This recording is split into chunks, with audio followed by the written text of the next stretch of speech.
Bona nit. Dissabte farà un any de la connexió transfronterera de la MAT entre l'estat espanyol i França. Davant d'aquest primer aniversari, la plataforma No a la MAT es manté ferma en recordar els perjudicis d'aquesta línia, mentre que el territori gironí segueix en peu de guerra per evitar la construcció d'un ramal que ha d'unir Santa Coloma amb Riudarenes. Aquesta escena està a punt de fer un any.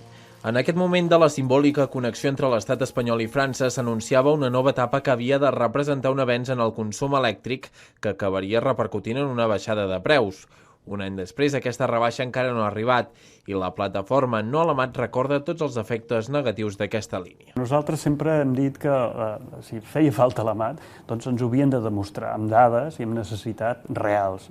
Nosaltres vàrem dir que podria funcionar el TAP sense la MAT i és a dir, que jo i les necessitats de consum que faríem d'electricitat a les comarques gironines i de l'aturada de les incubadores dels hospitals, etc., tot això era fals i ho hem demostrat i que amb tota la justificació eren purament unes mentides, diguem-ne, per fer por a la gent.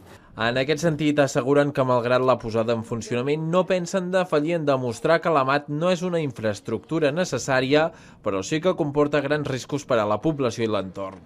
Per això la seva voluntat és arribar als tribunals europeus. Nosaltres anirem a Madrid i si ens fallés, diguem-ne, el Tribunal Suprem de Madrid, anem al Constitucional i del Constitucional anirem a Europa. És a dir, que qui pensi que nosaltres ens aturarem perquè la MAT funciona s'ha equivocat i nosaltres ho vàrem dir. I seguim de prop, diguem-ne, tot el funcionament de la línia de la MAT, tots els impactes que hi ha, no només a nivell de medi ambient, sinó sobretot de salut i ramaderia al voltant de la línia, sobretot aèria. Tot i que ara fa un any de la inauguració de la línia, no va ser fins al novembre que va començar la fase de comercialització d'electricitat entre els dos països. Fins aleshores, la línia havia estat provant la seva capacitat de transferència d'energia entre les dues bandes dels Pirineus. Però el projecte de la MAT no s'acaba amb la connexió entre França i l'estat espanyol, sinó que a les comarques gironines Red Eléctrica preveu construir-hi un ramal que vagi des de Santa Coloma de Farners fins a Riudarenes. Aquest ha de servir per garantir el consum elèctric de la Costa Brava, sobretot durant l'estiu, que necessita més potència pels turistes. Bé, jo això no puc dir si existeix o no existeix aquest problema i sembla ser que hi ha una part de raó en què existeix aquest problema. L'altra qüestió és que per solventar aquest problema es vulgui fer d'una forma tan agressiva amb el territori i no s'hagin plantejat alternatives. I alternatives segurament n'hi ha, molt menys agressives, probablement fins i tot menys costoses, no parlo només amb inversió directa i immediata, sinó de cara a futur.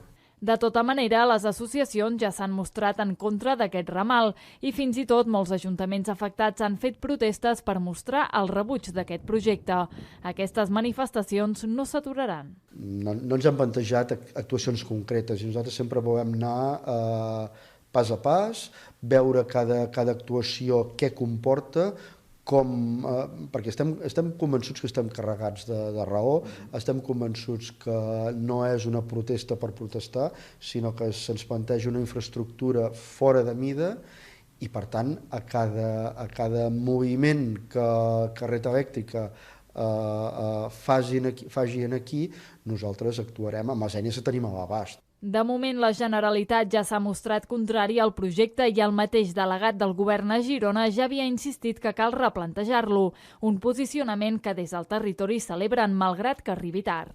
Probablement, si això hagués estat un posicionament aquest des d'inici, hauríem guanyat temps, però benvingut sigui que ara el tinguin clar i que es tracta d'una infraestructura que no cal construir ara en el territori. Davant d'aquest posicionament contrari de les administracions catalanes, Red Eléctrica ha assegurat que ells són els últims responsables de construir o no aquest ramal i que de moment el projecte seguirà endavant malgrat l'oposició.